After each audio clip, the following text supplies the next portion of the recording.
simbora que está no ar, sem perder tempo, 4 e 2. Senhores, nós já estamos aqui, eu voltei de férias no início de fevereiro, mais ou menos uns 10 dias depois do rompimento da barragem da mina do Córrego do Feijão. Acompanhei de longe tudo o que estava acontecendo, me ofereci para voltar antes, não poderia ajudar em nada, mas eu me ofereci porque eu estava vendo o empenho e todo o trabalho das pessoas aqui na Band.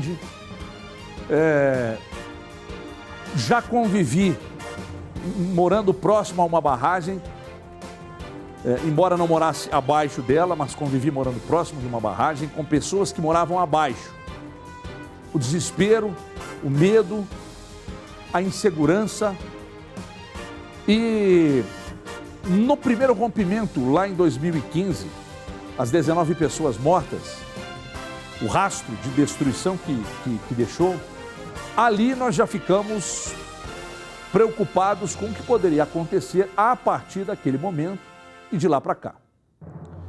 E aí o tempo passou e 2019, dia 25 de janeiro, nós assistimos a todas aquelas cenas que ninguém quer guardar na retina, na memória, porque foram cenas assustadoras, porque foram cenas que arrancaram das famílias, dos pais, das esposas, dos esposos, filhos, maridos. E a dor dessas famílias, elas não diminuem, a saudade vai aumentando, o sofrimento das famílias que perderam seus entes e que perderam tudo não diminui. E nós estamos aqui, a partir do dia do rompimento, mostrando imagens e trazendo informações que não servem de alento para ninguém que está vivendo isso aí, que viveu isso aí. E de lá para cá, além de todo o sofrimento causado pelo rompimento da barragem, um crime, isso foi um crime, já está provado que foi um crime. Muita gente continua sofrendo o dissabor de olhar para um rio e ver que dali não dá para tirar mais peixe para o sustento. E para que mate a fome da família e para que leve dinheiro para dentro de casa. A dor das famílias que ainda não receberam indenizações, que perderam seus familiares. Nós estamos diante de um problema interminável. E a cada dia, no Brasil, gente, nós nos deparamos com uma nova informação que só aumenta o sofrimento e a insegurança das pessoas. Então, além de tudo aquilo que as barragens causavam de medo, principalmente depois do rompimento de 2015, elas continuam tocando o terror na vida de muita gente. Então, depois de tudo que nós assistimos, e agora de sirenes tocando, dos treinamentos feitos com pessoas que moram próximas ou abaixo das barragens, sentimos necessidade de falar sobre os motivos dessas elevações, dos alertas. Nós vamos conversar com a Rafaela Baldi, que é engenheira e especialista em barragens. Ela já chegou por aqui? Vamos chamar a Rafaela, já está por aqui? Rafaela, por gentileza, pode chegar para cá? Porque as dúvidas são muitas, estamos com muitas dúvidas e queremos explicar para você de casa, porque nós sabemos que muita gente está em casa agora assistindo ao Brasil Urgente e ainda segue, ainda vive com essas dúvidas. Nós queremos saber os riscos. Pode chamar a Rafaela para mim, Lorena, por gentileza? Rafaela, pode chegar para cá. Rafaela Baldi, que é engenheira especialista em barragens. Um prazer te receber aqui. Muito legal. Sua câmera é aquela lá e essa aqui fica para nós dois. Rafaela, eu abri o programa aqui falando de um drama que parece interminável. Além de tudo que nós assistimos, além da dor das famílias que perderam seus familiares ali e que perderam tudo que construíram numa vida, nós vivemos a partir de então, desde o dia do rompimento da barragem, um drama de sirene tocando, nível de barragem subindo e tal. Como é que funciona? A primeira dúvida é sobre essa questão do alerta sobre o nível da barragem que sobe, e aí, bom, já está em nível 3, risco máximo. Quando há um alarde em cima desses números, o risco é realmente muito grande, porque a gente vê algumas pessoas que lutam contra os fatos, contra os números.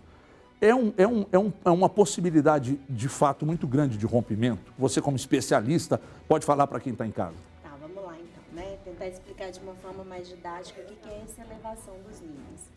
A gente trabalha uma documentação nas barragens, que é o Plano de Ação Emergencial, e nesse plano a gente estabelece algumas premissas para que a gente tenha normalidade, para que a gente tenha situações tidas como alerta ou atenção e para que a gente tenha situações como emergência. Então, os níveis, eles estão relacionados até que ponto essas variáveis são normais ou essas variáveis são variáveis preocupantes. Então, quando esses níveis são estabelecidos, a gente pode subir ou descer o nível levando em consideração alguns fatores, basicamente fatores que eu identifico quando eu faço uma inspeção visual, quando eu ando pela estrutura e verifico algum problema, ou quando eu trato dados da instrumentação, quando eu levo aqueles números para verificar até que ponto eu tenho problema ou não. Então, se eu tenho esses dois fatores numa condição de normalidade, meu nível é baixo. Sim. E quando eu começo a ter algum problema, ou visualmente identificado, ou tratado numericamente, eu começo a trabalhar a elevação desses níveis. Fato é que o nível 3, que também pode ser chamado de nível 2, quando eu começo a contar do zero, o último nível é o nível onde eu me preparo para a evacuação, que significa que eu identifiquei um problema, tentei tratar e não consegui, não tive sucesso no tratamento desse problema. Mas por que esse nível aumenta? A descarga de resíduo aumenta? O escoamento oferece algum tipo de problema? É a chuva que interfere? Por que esse nível aumenta? São vários fatores, né? Sim. Eu posso ter, assim, desde uma elevação do nível do reservatório, até uma erosão que foi ampliada, até uma água saindo, carreando material, até um animal que infiltrou no maciço e abriu um caminho preferencial para a água. Então, são vários fatores. O que a gente pode dizer de uma forma generalizada é que quando eu chego no último nível de segurança, é o nível onde eu não controlei muito bem aquele problema e eu evacuo para poder garantir, no mínimo, que eu não tenha a perda de vida com as pessoas que estão na população de Jusante. Nós mostramos na semana retrasada aqui o ponto de vista do Ministério Público em relação ao fato de que não houve acidente, houve um crime. E aí não sou eu que estou dizendo, não é você que vai dizer. O Ministério Público, através de investigações, detectou que foi um crime.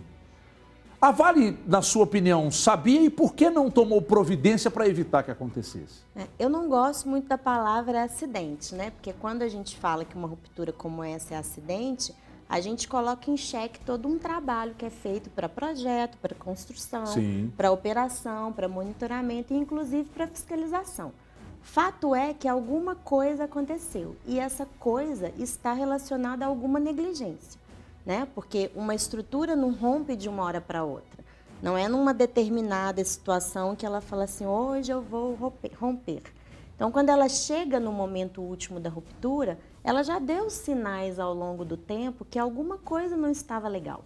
E aí, quando eu tenho uma gestão eficiente de segurança de barragens, eu consigo coordenar muito bem essas variáveis e trabalhar na atuação de alguma questão, de alguma obra, de alguma redução, para que eu não chegue nessa situação de ruptura. Então, quando eu falo assim que acontecem essas coisas, né, eu estou falando que eu não sei de uma física e não sei de uma matemática, que isso tudo é muito considerável quando eu trabalho com barragem. Um acidente aéreo acontece por uma sucessão de problemas, de erros, negligência, imperícia, imprudência e outros problemas mais. E pelo que eu estou entendendo, a mesma coisa se aplica às barragens, né? Sim, a questão das barragens, né, as estruturas são muito grandes, são muito robustas e o volume que a gente armazena é um volume considerável. Então, quando a gente trabalha com essas estruturas, eu tenho que ter em mente que o meu fator de segurança, que é um número que eu considero para a gestão de segurança, tem que ser um fator de segurança que me deixe tranquilo, né? E aí eu faço a gestão. Se eu não tenho gestão, eu tenho problema. Se eu tenho gestão, eu tenho estabilidade. Nós vimos os engenheiros da Tuvisud destacando que houve uma pressão da empresa para que eles emitissem um laudo favorável à empresa, mesmo detectando que haveriam riscos naquela barragem. Você como engenheiro, aliás, você que está chegando agora, Rafaela Baldi, engenheira especialista em barragens, nós estamos falando principalmente sobre as dúvidas que nos chegam aqui diariamente sobre aumento do nível e o risco que isso traz, todo esse problema que nós estamos vivendo a partir do rompimento da barragem da mina Córrego do Feijão no dia 25 de janeiro. Então os engenheiros alegaram que havia uma pressão contrária, eles queriam emitir um laudo contra a empresa, contra a barragem, mas havia uma pressão. Vocês que são engenheiros, vocês sofrem de fato pressão das empresas que vocês prestam serviço? Vocês sofrem essa pressão de que os laudos precisam ser favoráveis a nós? Não só na mineração, né? A gente que é engenheiro e que faz auditoria e que tem essas auditorias contempladas na legislação, como uma documentação obrigatória para o empreendimento ser declarado como estável ou não, essa pressão acontece a todo momento, né? E aí é o que a gente fala, existem profissionais com pouco juízo e profissionais com muito juízo. Quando a gente tem uma certa experiência e começa a perceber que o que a gente assina realmente é muito importante, até mesmo porque a gente não trabalha com estruturas, a gente trabalha com pessoas que estão próximas dessas estruturas, a gente começa a ter uma restrição maior àquilo que é permissivo. E quando as pessoas que não têm tanto juízo e não têm tanta experiência trabalham com essas estruturas, elas têm uma permissividade maior. Então, a pressão ela vai existir sempre. A gente vai ser sempre pressionado a declarar algo que seja favorável para alguém. Porque quando a gente fala principalmente de barragens, aquilo é uma gestão de resíduo. O lixo que eu coloco atrás das barragens é um lixo que não me traz renda, não me traz benefício, ele é um problema. Então, quando eu começo a ter que trabalhar com isso, todas as ações que eu faço são ações que consomem um certo dinheiro. Então, há sim uma pressão para que a gente declare as coisas melhores do que elas estão. Mas o profissional de engenharia, que é o profissional que assume essa responsabilidade, junto com o empreendedor e junto com os órgãos, precisa começar a tomar as rédeas da situação e não ceder a essa pressão, porque senão a gente vai ter essas situações ocorrendo a todo momento. Rafaela, você é contratada, no seu caso você é especialista em barragens, mas você é contratada para subir um edifício. O edifício desaba e mata muita gente e você, como responsável pela obra, certamente será culpada, né? Então, o que a gente assiste é que, você falou em permissividade, né? De engenheiros que também foram coniventes, caso tenham emitido laudos favoráveis à empresa. Isso é uma coisa meio óbvia. A gente tinha muito mais dúvidas para serem dirimidas aqui. Nós recebemos diariamente muitas perguntas dos nossos telespectadores. Eu gostaria até de contar com você, que o tempo realmente é muito, muito curto, de contar com você numa outra oportunidade para a gente ficar mais tempo, conversar mais sobre o assunto. Ainda vamos tratar com o representante da Defesa Civil, o coordenador da Defesa Civil Estadual, que é o Coronel Flávio Godin, sobre todos esses assuntos, porque isso está trazendo um transtorno muito grande para muita gente. Então, eu gostaria de contar com você numa próxima oportunidade, para tirar mais dúvidas. Ok? Obrigado, Rafaela. Pode sair por ali. Rafaela Baldi, que é especialista em barragens, estamos falando exatamente sobre os problemas que muita gente está vivendo, o drama que muita gente está vivendo. Para se ter uma ideia, houve até uma sirene tocada numa barragem errada. Isso é um negócio bizarro, né? Novos acionamentos de sirenes em cidades mineiras aconteceram na noite de ontem. As empresas que analisaram as barragens B3 e B4 em Macacos e Forquilhas 1 e 3 em Ouro Preto, todas da mineradora Vale, não emitiram a declaração de estabilidade das estruturas e, por isso, elas entraram em alerta máximo para o risco de rompimento. Moradores das zonas de autossalvamento já haviam sido retirados de casa e não têm previsão de volta. Vanessa Nício conta, veja. Nesta quarta, novamente, sirenes foram acionadas em Minas Gerais. Em Macacos, o alerta foi ouvido por volta das 11h45 da noite. A sirene foi acionada após a barragem B3 e B4 da mina Mar Azul passar do nível 2 para o nível 3, o que caracteriza risco iminente de rompimento das estruturas. A sirene que foi acionada, ela é de forma protocolar. É um protocolo de segurança. Para quê? Para se alguém ainda estivesse na zona de autossalvamento, que entrou de forma irregular, porque ali existem bloqueios, ela teria o tempo de sair. Carros de som com gravações circularam pelas ruas do distrito na tentativa de tranquilizar as pessoas que não moram na área de risco.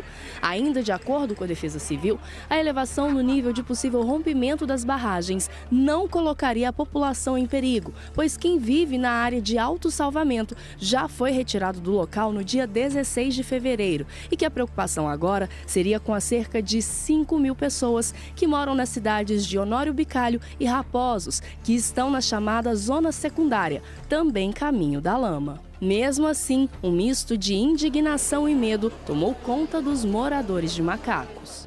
Todo mundo fica desesperado. A nossa situação aqui é terrível, mas é o emocional, o psicológico da gente que fica abalado. Quando você ouve essa sirene mais uma vez, significa o quê? A minha cidade nunca vai voltar a ser o que era antes.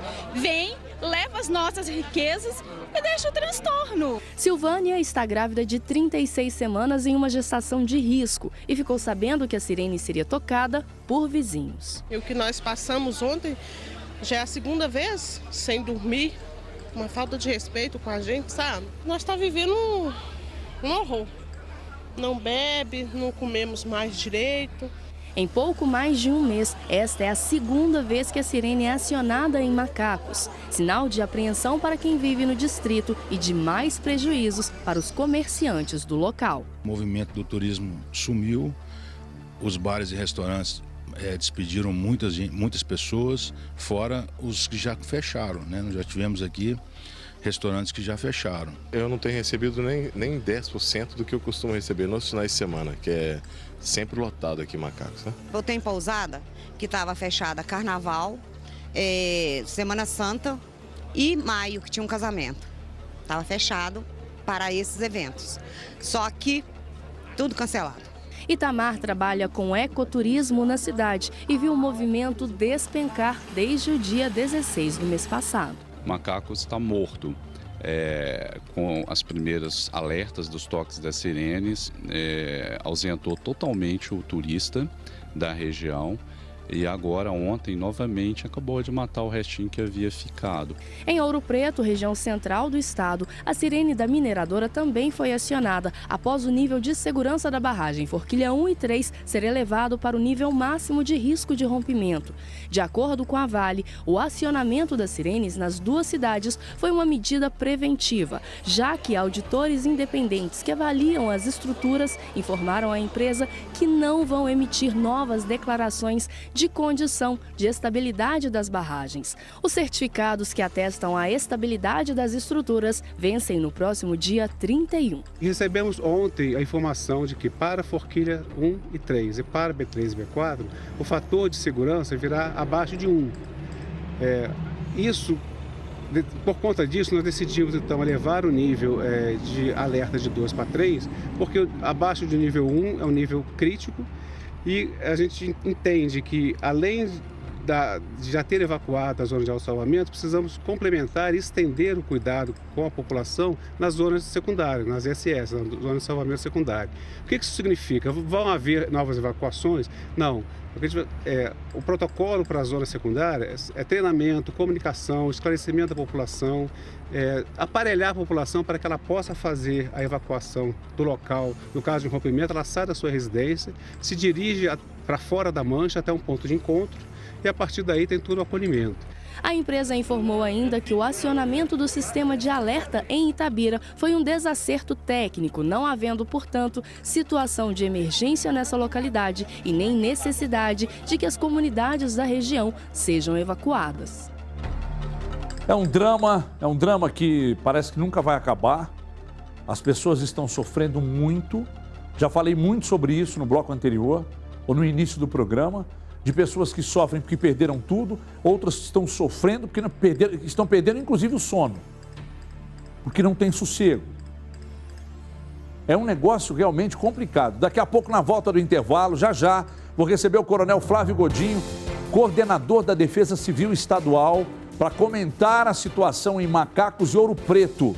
Portanto, não sair em outras cidades também, onde há barragens e onde os riscos também são iminentes. Daqui a pouco a gente fala disso na volta, portanto, não saia daí. Até já.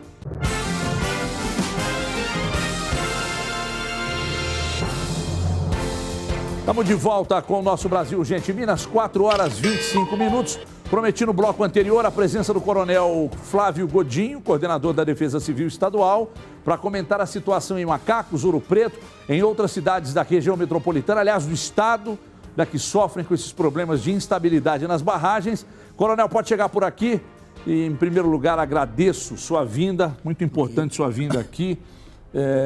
Que a gente sabe do momento de muito trabalho, né, que a Defesa Civil está exercendo depois desse rompimento. Coronel, nós mostramos agora há pouco ali o desespero das pessoas que moram próximas e que não conseguem, que perderam tudo, muitas perderam tudo e outras estão perdendo o sono, essa instabilidade. O que a Defesa Civil pode ajudar essas pessoas que estão assistindo ao programa e que vivem esse drama depois do rompimento da mina Córrego do Feijão? Everton, boa tarde, é um prazer estar aqui, falar para o povo mineiro. O governo do estado de Minas, todas as ações necessárias, elas serão implementadas. Nosso governador, através das forças públicas, determinou que todo o assistencialismo dado a essa população era para ser feito imediatamente, independente de recurso e de pessoas. Nesse momento, a proteção da vida é o mais importante. Então, Everton, eu gosto muito de citar essa frase. Se as pessoas de Brumadinho tivessem a oportunidade que as outras localidades estão tendo de serem evacuadas, nós não teríamos essa quantidade de óbitos. Sim. Só que evacuar uma comunidade, tirar a pessoa da sua zona de conforto, do seu colchão, da sua casa, dos seus bens que custou para adquirir aquilo ali, a gente sabe que é um incômodo enorme. Certamente. É um trabalho, é muito desgastante isso para a pessoa, é angustiante, eu vou dizer assim. Que a pessoa tem uma vida toda, ela lutou por aquilo ali. Só que o bem maior é a vida. O bem maior é a vida. E a função disso tudo, por que está acontecendo isso? Infelizmente, por causa das barragens. Quando um empreendedor, igual a especialista, com muita propriedade, né, ela explicou aqui para todos, quando ela aumenta o seu nível de segurança e diminui o fator de segurança, algumas implementações elas devem ser feitas imediatamente. Coronel, mas antes do rompimento, esses cuidados não existiam. Porque passaram a existir só após 308, né, André?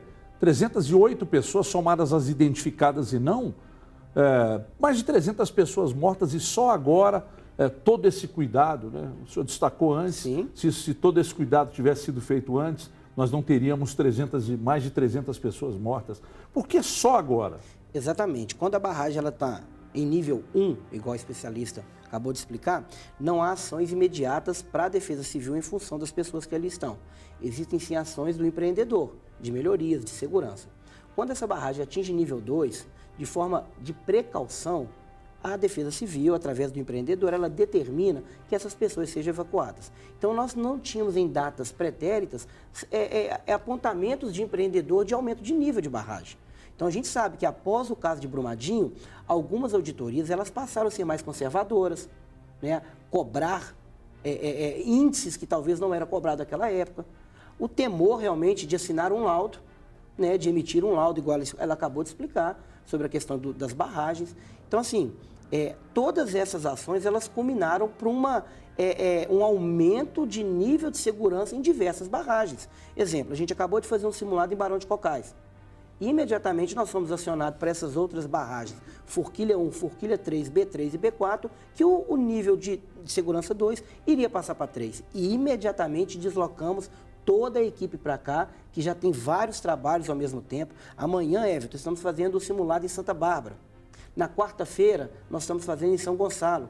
E já estamos planejando, desde a madrugada de ontem, Honório Bicalho, Raposos e até Itabirito. Nós notamos um interesse, um cuidado muito grande do governo do estado, né, exatamente, no papel da Defesa Civil.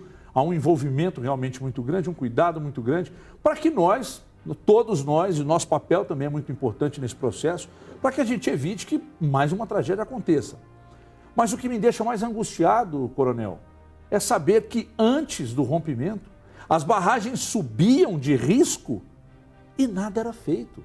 A Defesa Civil não era acionada, Não era. a Defesa Civil não trabalhava. Ou seja, nós estamos diante de mais de 350 pessoas mortas em 2 rompimentos de barragens e esses números poderiam ser muito maiores, porque não havia um cuidado antes, né? Então fica aqui, inclusive, aproveitando para parabenizar o empenho do governo em relação, principalmente no papel da Defesa Civil, mas nos cabe aqui também uma cobrança em cima do que não foi feito antes, que poderia ter evitado todas essas mortes aí. Esse processo que está sendo feito de treinamento com as pessoas nas cidades, esse processo ele avança para todas as cidades que contam com barragens próximas, todas as cidades passarão por isso. Existe um cronograma e ele vai ser seguido. Essa sua pergunta ela é muito pertinente. Ali atrás a gente estava até conversando com o pessoal da sua equipe, né?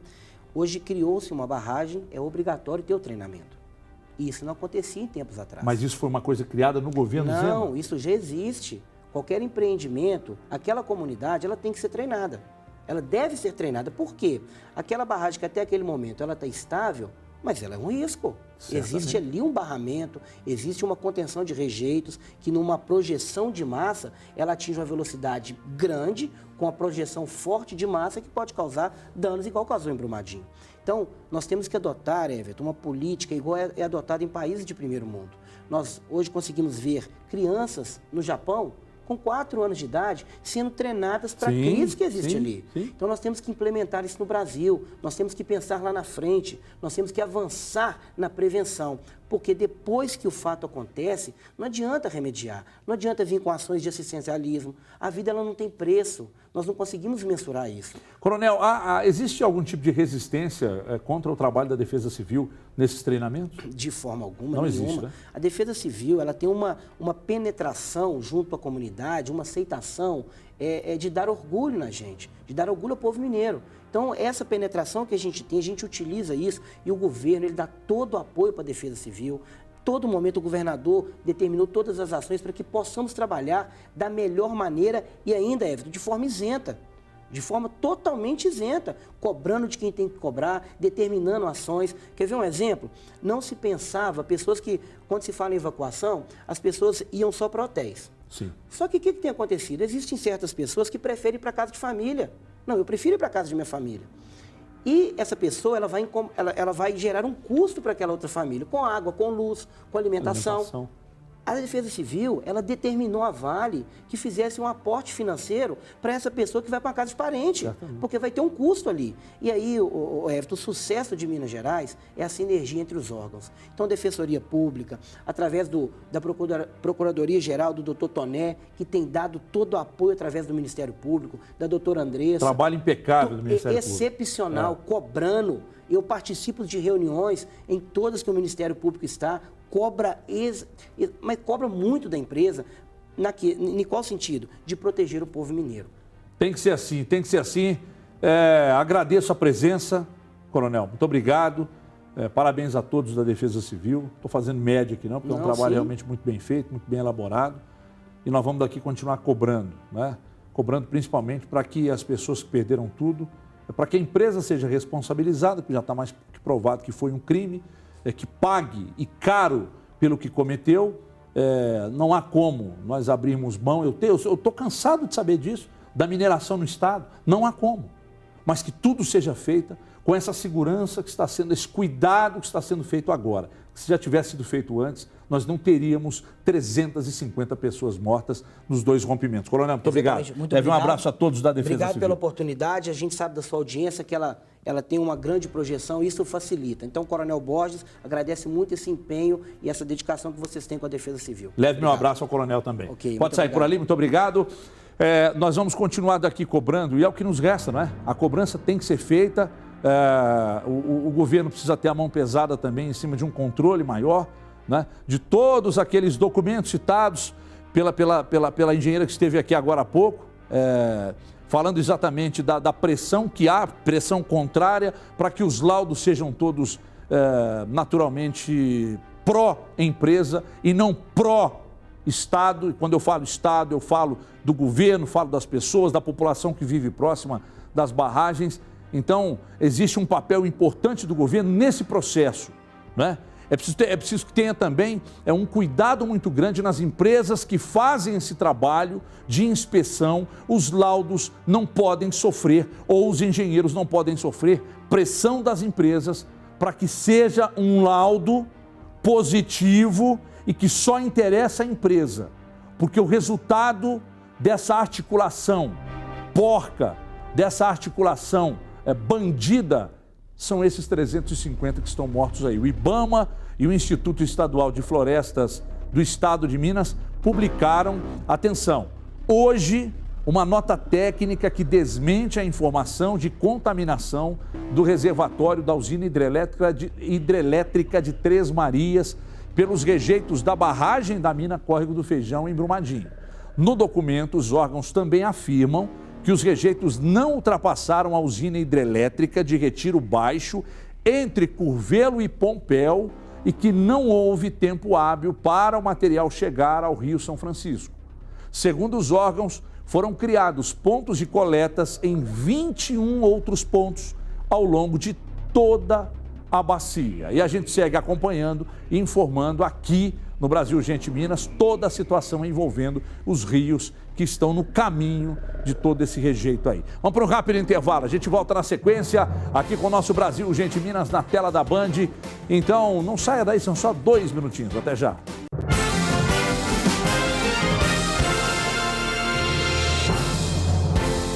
Olha aqui, estamos de volta com o nosso Brasil Urgente Minas, São Curro. Hoje passou rápido, hein, Nicolau? Hoje tá voando, hein? 4h38 já estamos na reta final do nosso Brasil Urgente Minas. Eu nem xinguei ninguém ainda. Nem xinguei. Não erra não, senão eu vou xingar e eu não tô querendo ficar com raiva não. Eu tô bonzinho. Ô, gente, o papo agora é muito sério, o assunto é muito sério. Toda hora tem uma criança ou um adolescente morrendo baleado no Brasil, a cada hora. Minas Gerais é o terceiro estado com maior número de internações em hospitais em decorrência desse tipo de crime. É assustador. Vanessa Nício conta, veja aí. A cada 60 minutos, uma criança ou adolescente morre em decorrência de ferimentos causados por arma de fogo. A filha deste senhor, que não quis se identificar, foi uma dessas vítimas. Inconformado com o fim do relacionamento, o ex-namorado da garota a atingiu com um tiro na cabeça. A jovem tinha apenas 15 anos na época do crime. Ela não reclamava nada com nós, né? Mas quando a gente se engana, né? Nossa, mãe ficava com ela morando aqui dentro de casa. Quando dá pra sair com ela pra passear, né? Nem se chegou a terminar, que ela não falava nada. Invadiu e deu um tiro na nuca dela.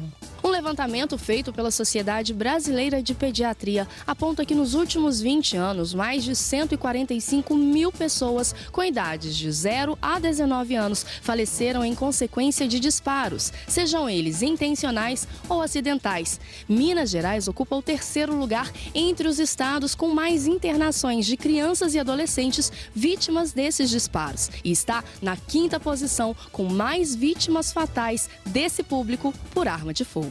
A ausência de políticas que foquem nesse grupo, né, faz com que haja um crescimento contínuo da mortandade, né, da mortalidade dessa população. O acesso, né, à arma de fogo no Brasil é muito... Não há controle nenhum, né, no mercado ilegal, e o acidente doméstico, né, que é o acesso que crianças e adolescentes têm a armas legalizadas. Ainda segundo o estudo, em 20 anos, o número de jovens vítimas de disparo por armas de fogo mais que dobrou em todo o Brasil. Em 97, foram registrados quase 5 mil casos. Já em 2016, 9.517 jovens morreram. A prioridade não é armar a população. A prioridade não é facilitar o acesso à arma de fogo. A prioridade é reduzir os homicídios, reduzir a violência causada por arma de fogo. Seja homicídio, seja tentativa de homicídio, seja acidentes domésticos. O aumento no número de vítimas recai também em outra área, a da saúde. Segundo o levantamento, a cada 2 horas, em média, uma criança ou adolescente dá entrada em um hospital da rede pública de saúde. Entre 1999 e 2018, foram registradas mais de 95 mil internações de vítimas graves decorrentes de acidentes, tentativas de homicídio ou autoextermínio envolvendo armas de fogo. Um custo de 210 milhões de reais aos cofres públicos. Para o sociólogo e pesquisador, é imprescindível que as autoridades assegurem a paz e a integridade dos jovens. É fazer um diagnóstico completo, né, daqueles adolescentes que estão fora da escola, daqueles crianças e adolescentes que estão com muita dificuldade na escola, que sofrem violência doméstica, né? Para isso você tem dados do Conselho Tutelar, tem dados da Secretaria Municipal de Saúde e Educação, que abandonaram a escola recentemente. É priorizar o público mais vulnerável. Esse público mais vulnerável é que vai estar exposto à violência gerada pela arma de fogo, seja como autor de violência, seja como vítima da violência. Para um pai que perdeu a filha para a violência, fica a revolta e a saudade. É muita revolta, porque ela morreu muito nova, não aproveita nada da vida dela. Nós queríamos que ela ficasse com nós até nós ficar velhinhos, pra nós cuidar dela, não teve jeito.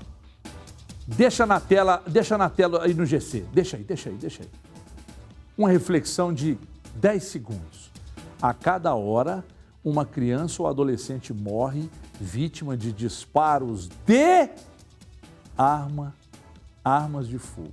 Não precisa falar mais nada não, né? Vocês entenderam, né? O recadinho que eu estou dando aqui, sem abrir a boca para emitir nenhuma opinião sobre o problema das armas de fogo, né? Então tá bom, já entenderam. 10 pessoas foram presas hoje em Minas Gerais, incluindo um policial militar. Isso corta o meu coração quando tem policial militar envolvido, porque o que a gente espera dele, ele decepcionou, né? Por suspeita de crimes de abuso e exploração sexual contra crianças e adolescentes praticados na internet. Computadores que armazenavam os conteúdos impróprios foram apreendidos pela polícia. Confira aí. A quarta fase da Operação Luz na Infância da Polícia Civil investiga suspeitos de armazenamento e compartilhamento de materiais de pornografia infantil em todo o país. 16 mandados de prisão e busca e apreensão foram cumpridos em Minas Gerais. Só na região metropolitana, pelo menos 3 pessoas foram presas. Entre elas, um policial militar flagrado com mais de 5 gigas de material pornográfico envolvendo menores em um computador. Esses 3 que foram conduzidos aqui para o Departamento de Fraudes são as profissões mais diversas. Tivemos um que se identificou como salgadeiro, um ferroviário e esse policial militar. No cumprimento do mandato na casa do policial militar, né, que a conexão estava em nome dele, foi inclusive solicitado apoio e acompanhamento por parte da Corregedoria da Polícia Militar. Foi encontrado material dentro do notebook que ele utilizava, né, que estava inclusive no quarto dele, e é o perfil geral de todos, né? Então dentro do notebook ou mídia tinha material armazenado de pornografia infantil. Segundo a delegada Isabela Franco, da Divisão de Proteção à Criança e ao Adolescente, que participa das investigações aqui na capital, os suspeitos têm entre 20 e 70 anos de idade e possuíam grande quantidade de materiais armazenados nos computadores. Essas pessoas que foram presas, ela tem um grande volume de movimentação, né, de mídias relacionadas à pornografia infantil na internet.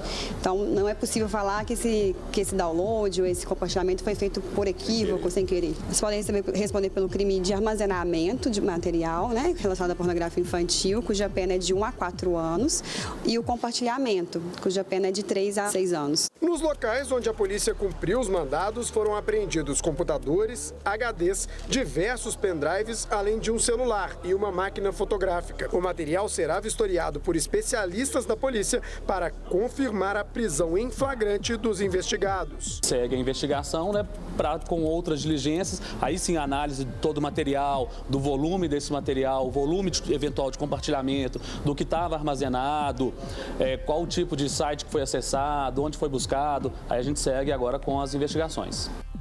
Semana passada eu estava ouvindo, salvo engano, a Band News de São Paulo, a programação de São Paulo. Tenho quase certeza que foi a Band News mesmo, foi na Band News que eu escutei. E a notícia era de que o Facebook demitiu uma leva de funcionários que estava usando das facilidades que o Facebook tem para entrar nas contas particulares das pessoas e verem todos os conteúdos. Triste daquele, bobo daquele, infeliz daquele que acha que tudo que você faz na internet fica escondido. Se você pensa que fica, você é um trouxa. Não fica. Uma simples busca no Google já era. Vocês já prestaram atenção? Quem tem o hábito de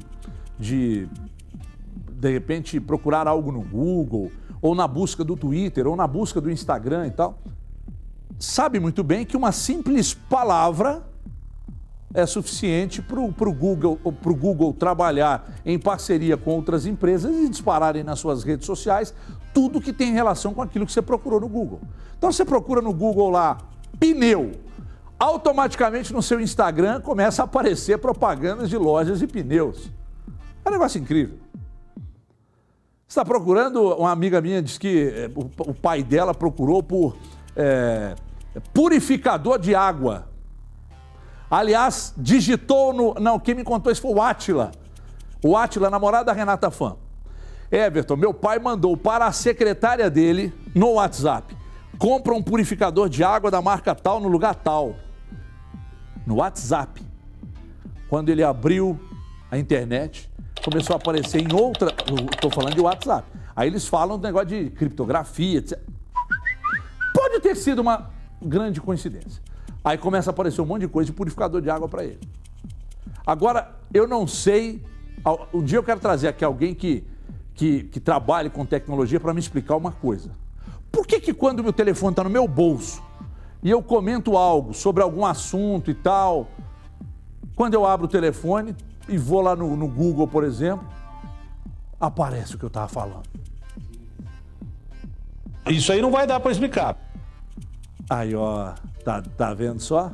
O Lincoln tá me dizendo aqui, que é um cara ficcionado com tecnologia, o Lincoln tá me dizendo aqui que existe um assistente, como é que chama, Lincoln? Aquela Siri que você conversa com ela, Siri, não sei o que, ela tá escutando, cara, o que você tá falando, mesmo com o telefone desligado. Aí o Lincoln tá me contando isso aqui agora, eu não sabia. Então essa Siri também é traíra, hein, Siri? Ô, Siri, você tá aqui no bolso. Se você resolver falar tudo que eu lá para minha esposa, tudo que eu mentira, não tem problema nenhum. Mas você contar para eu, nossa senhora, se essa Siri resolve abrir a resenha, vai cair todo mundo, hein? Vai acabar casamento, todo mundo vai perder emprego, vai perder amizade. Deus o livre. Então é o seguinte, por que eu estou falando isso? Porque esses vagabundos, esses pilantras, bandidos, que ficam explorando pornografia infantil na internet e acham que não há formas de rastreamento, são trouxas. São, além de bandidos, idiotas. Nada fica escondido na internet. E você que adora agredir as pessoas na internet, faz uma conta fake, começa a xingar e tal, relaxa. Que se a pessoa fizer a denúncia, eles te acham rapidinho. Aí vai ser gostosinho no azeite, se achar, né? Andaram fazendo isso com a Úrsula, lá da Itatiaia. Pois ela foi para cima, foi na polícia, descobriu quem eram os caras e eles tiveram que pedir desculpa abertamente nas redes sociais. E eu achei foi pouco, deveriam ter sido presos, são bandidos. 6 mandados de busca, de prisão e 14 de busca e apreensão foram cumpridos em uma operação da Polícia Militar e da Polícia Civil nesta manhã, nas cidades de Conselheiro Lafayette e Ouro Branco, região central do estado. De acordo com a PM, o objetivo da Operação Supressão é combater o crime organizado, tráfico de drogas, roubos e facções criminosas que atuam na região. E durante o cumprimento de mandados, 2 menores foram apreendidos por tráfico de drogas, além de 3 balanças de precisão, buchas de maconha, porções de crack, um notebook e 13 aparelhos celulares foram apreendidos. Ao todo, um drone de 97... um drone, e 97 policiais civis e militares participaram da ação. Então é o seguinte, usaram um drone para participar da ação, 97 policiais, entre civis e militares, e aí o pau cantou na casa de Noca. 6 mandados de prisão, então, cumpridos nesta operação contra o crime na região central do estado. A polícia trabalhando para tirar esses vagabundos de circulação. 4h50, a Prefeitura de Pouso Alegre. Viva Pouso Alegre, onde temos uma grande audiência. A Prefeitura de lá, cidade lá do sul de Minas, entrou na Justiça com uma ação civil pública contra a Copasa. O executivo alega que a empresa tem deixado a desejar na prestação do serviço. Uma CPI havia sido aberta pelos vereadores da cidade. Isso aconteceu no ano passado. E esta CPI constatou irregularidades na cobrança da taxa de esgoto dos moradores. Deixa aí, só para eu dar um recado aqui. Alô, meu povo de Divinópolis. Copasa, taxa de esgoto. Preste atenção nessa matéria aí, porque agora o caso foi lá em Pouso Alegre. Vê aí. Dona Vilma convive com o esgoto na porta de casa há mais de 60 anos. A dona de casa acompanhou várias obras na rua, mas elas nunca solucionaram o problema. A água contaminada prejudica a saúde. Ontem até eu passei mal, fui para o hospital, porque não pode, ué. O bairro São Geraldo está na lista dos mais afetados pela falta de saneamento básico. O esgoto corre a céu aberto. Pior, eu acho que primeiramente as crianças, né, que tem que conviver com isso, e depois a gente tem que pagar uma coisa que a gente não usufrui. A demanda dos moradores foi o que motivou a formação de uma comissão parlamentar de inquérito na Câmara dos Vereadores. A CPI considerou ilegal a tarifa de esgoto cobrada pela Copasa. Está sendo lançado o esgoto in natura no nosso rio, na nossa lagoa, contaminando nascentes, contaminando. É uma questão de saúde pública. A gente não pode deixar continuar dessa maneira e a população sendo lesada, pagando por um serviço que não está sendo executado. Segundo o relatório apresentado pela Comissão Parlamentar de Inquérito, existem mais de 30 pontos na cidade onde a Copasa dispensa o esgoto in natura. Em locais como este aqui, o esgoto acaba represado e se mistura com a água da chuva. Ao lado da estação de tratamento de água, onde existe a captação da água, existe um volume enorme de esgoto in natura sendo lançado todos os dias diretamente no nosso rio. Existem diversos pontos só no Rio Mandu, mais de 25 pontos de lançamento de esgoto in natura.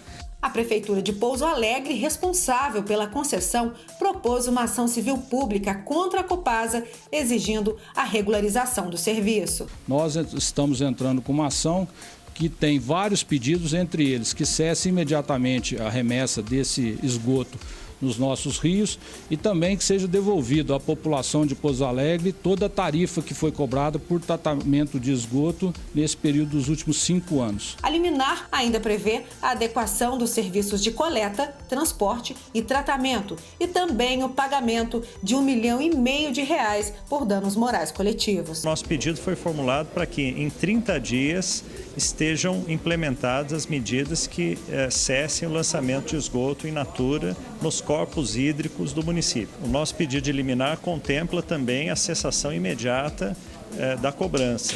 Nesse caso, até isso pode ser implementado imediatamente, tendo em vista que não é necessário nenhuma providência, nenhuma obra, nenhum investimento. Isso causou uma baderna lá em Divinópolis também, essa relação da Prefeitura com Copasa e população, mais uma baderna que até hoje não foi resolvida. Aliás, vamos trazer qualquer dia aqui alguém para falar desse assunto lá de Divinópolis também. Por meio de nota, a Copasa informou que realiza investimentos no município com o objetivo de ampliar a cobertura dos serviços prestados e destacou a necessidade de adesão dos moradores aos serviços de esgotamento sanitário. E Divinópolis, se liga nisso aí também, hein? Vamos seguindo aqui, 4h54, o programa já está quase no fim, mas ainda dá tempo de falar que cerca de 200 indígenas protestam pelo segundo dia na BR-116 em Governador Valadares. Falamos isso aqui ontem, lá no Vale do Rio Doce.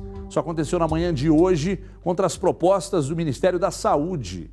Segundo a Articulação dos Povos Indígenas do Brasil, as manifestações são contra a decisão do governo de acabar com o subsistema de saúde indígena. Ainda de acordo com a APIB, a Secretaria Especial de Saúde Indígena seria transformada em um departamento. Já o Ministério da Saúde informou que eventuais mudanças ainda estão em análise. A BR-116 segue interditada com congestionamento. A previsão é de uma liberação de 15 minutos nos dois sentidos.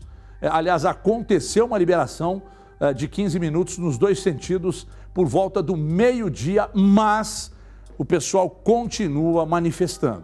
Olha só, gente, nós vamos embora, mas amanhã estaremos aqui a partir de 4 da tarde, fechando a semana. E que legal fechar mais uma semana, mesmo que com notícias ruins, porque elas acontecem e nós precisamos mostrar, precisamos tratá-las, debater com vocês. Então amanhã às 4 nós estaremos aqui. E amanhã às 4, com o nosso Brasil Gente Minas, vamos preparar uns abraços aqui também, porque o povo está mandando mensagem no estado todo, participando de todo o estado, e a gente deixou os abraços de lado. E a gente sabe o quanto as pessoas gostam, né? Então amanhã, sexta-feira, quem sabe não pinta aí um baita de um brinde aí pra gente sortear. Vou ali me reunir agora com a direção ali para saber se não tem um brinde legal pra gente, um prêmio bacana amanhã pra gente presentear um dos nossos telespectadores. Na sequência, vamos pro intervalo, André? Vamos para o intervalo. Na sequência, Brasil Gente, direto de São Paulo, com notícias da capital financeira do país e também de todo o Brasil, com o melhor do país, José Luiz da Atena. Amanhã, lembrando que ao 12h50, na tela da Band também, tem o nosso Os Donos da Bola. Até amanhã às 4, pessoal. Tchau, meu povo.